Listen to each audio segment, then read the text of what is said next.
Hubo un tiempo en el que la península ibérica entera era un solo reino. Lo primero que ocurrió al aproximarse la Edad Media fueron las invasiones bárbaras. Un enorme éxodo de centenares de tribus llegaron desde el helado norte profundo. Normandos, godos, vándalos, suevos, alanos. La gente creyó que era un ataque masivo, pero en realidad viajaron buscando un nuevo hogar. Una pequeña edad de hielo había dejado inhabitables sus tierras. La invasión de los bárbaros y otros eventos provocaron la caída del Imperio Romano de Occidente. Ahora, sin el ejército del Imperio, no había quien derrotara a los bárbaros o les nombrara aliados del Imperio. Tal como los romanos habían entregado a los visigodos una tierra en el oeste de Europa, con la consigna de defenderla. Esa tierra era la península ibérica. Así nació el reino visigótico. Los visigodos no perdieron tiempo y sometieron o invitaron a su reino a todas las otras tribus bárbaras que habitaran la península. Al sur, los vándalos. Al este, los lusitanos. Al norte, los astures, cántabros, vascones, entre otros, incluso descendientes galos. Pasaron los años y el reino visigótico prosperó. Pese a su origen bárbaro, ahora eran como cualquier otra sociedad feudal de Europa. Pero si algo de su origen salvaje prevalecía, era sin lugar a dudas su terquedad. Se la pasaban peleando entre sí por sus derechos sobre las tierras, entre sus hermanos por la mejor herencia. El acabose fue cuando en el año 711, la corona de todo el reino estaba en disputa. Los descendientes del rey Witiza habían sido exiliados cuando finalizó su régimen, pues uno de los señores de su reino, de nombre Rodrigo, se hizo con el gobierno de forma violenta. Ahora, los hijos del rey Witiza estaban viviendo en el continente de las arenas. Pero no se han resignado. Creen tener derecho sobre la corona. Así que planean la forma de volver al continente y reclamar el trono visigótico. Por su parte, el conde Don Julián también desea venganza contra el actual rey visigodo.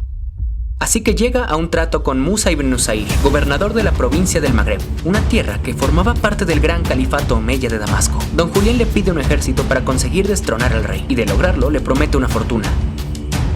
Musa aceptó, y reunió un enorme ejército bajo el mando de su caudillo, Tariq ibn Ziyad.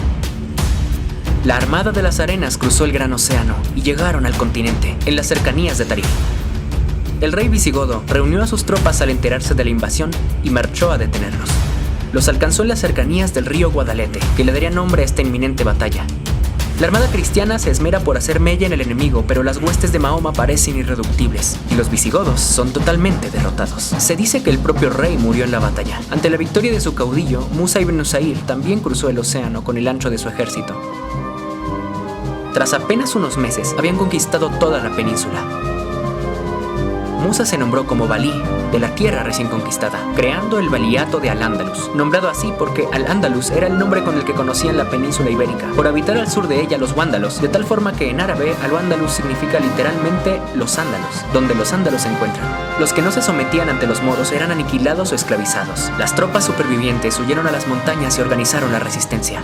Los moros llegaron para quedarse. El odio entre iguales había abierto la puerta a un enemigo que no tenía planeado flaquear ante un puñado de rebeldes. Así que decidieron iniciar la guerra de reconquista, para reconquistar su hogar. En la época de Aquelarre, la guerra de la reconquista sigue en proceso. El reino del Andalus ha sido acorralado al sur de la península, pero sigue siendo un peligro al acecho. Un viejo enemigo durmiente que puede despertar ante el menor signo de debilidad de la nobleza cristiana. Dependiendo de la época en la que se sitúe nuestra historia, el reino moro podría estar dividido en 3 emiratos, distintos valiatos o un enorme califato. El reino de Al-Ándalus está gobernado desde la ciudad de Granada, y la ciudad de Granada está coronada por el majestuoso edificio desde donde todo se observa, elevado en un trono montañoso, la Fortaleza Roja, llamada así por el color rocoso del lecho en donde se halla enraizada para siempre, nombre que en árabe se traduce como Alhambra. Ahí habita lo más alto de la nobleza, que es toda de esclarecido linaje y parcial o totalmente de origen árabe, a diferencia de las distintas tribus africanas que se asientan en sus dominios. Los moros son los más fieles seguidores de Mahoma y su legado. En numerosas ocasiones se han lanzado en guerra santa contra los ajenos a su fe. De la misma forma en la que los reinos cristianos llaman a su guerra santa como cruzada, los musulmanes llaman a su guerra santa yihad. Sus tropas se distinguen por ser una de las mejores tropas ligeras del mundo, conocidos por sus arqueros y jinetes, quienes realizan veloces incursiones a lo más profundo del territorio enemigo para realizar ataques sorpresa. Estas misiones se denominan algaradas. Incluso los caballeros prefieren llevar equipamiento ligero, y a diferencia de los caballeros cristianos, los caballeros moros utilizan arcos de flechas como un arma secundaria junto a sus famosas y preciosas espadas curvas. Sus monjes, los almorávides, eran temidos en toda la península, y sus soldados esclavos, que marchaban a ciegas al sonido de los tambores.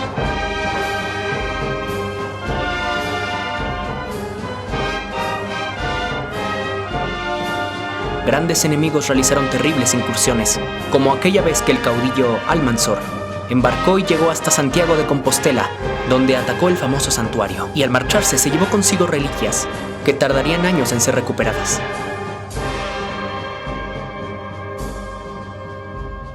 Si bien son una civilización bélica, cierto es que también son distinguidos por su honor, sus códigos morales.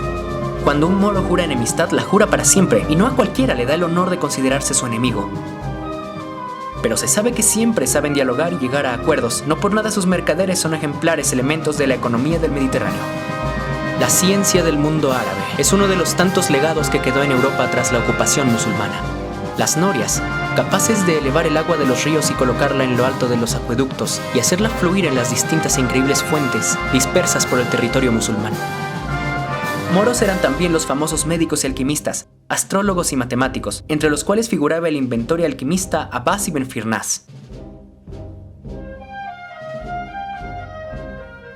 quien, en plena Edad Media, logró inventar un equipo alado con el que podía planear. Fue el primer hombre que consiguió volar de una forma científica, como diría el profesor de la Real Academia de Córdoba, Manuel Sáez.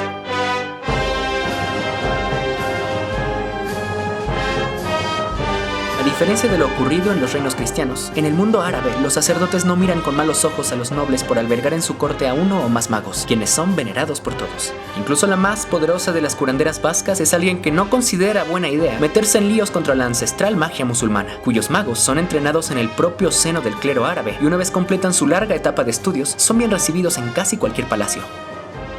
De los moros es por todo el mundo conocido su extenso repertorio de literatura. No en vano es en el reino de Al-Ándalus donde se fabrica un gran porcentaje del papel de toda Europa, y es en Al-Ándalus donde la poesía medio oriental florece de la semilla traída desde allende los mares por los artistas y florece en sus tan múltiples géneros. Por ejemplo, el madí, que es un elogio, puede a veces ser escrito a modo de hicha o sátira, donde a la par que se enaltece una virtud del destinatario de la composición, se ocultan insultos y provocaciones entre líneas. El nasibo preludio amoroso se dedica a un ser amado ausente, y el rajil narra un viaje a través del desierto.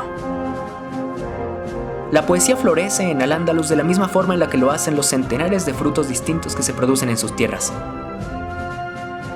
Aprenden a consumir la vid de múltiples formas, como la uva pasa, o en forma del famoso y dulce vino tinto árabe, cuya coloración se distingue por ser tan roja y brillante como un rubí, casi como referenciando al reino en el que nació, el Reino Rojo, como le llamaría Abel Peña en el libro Terra Nullius.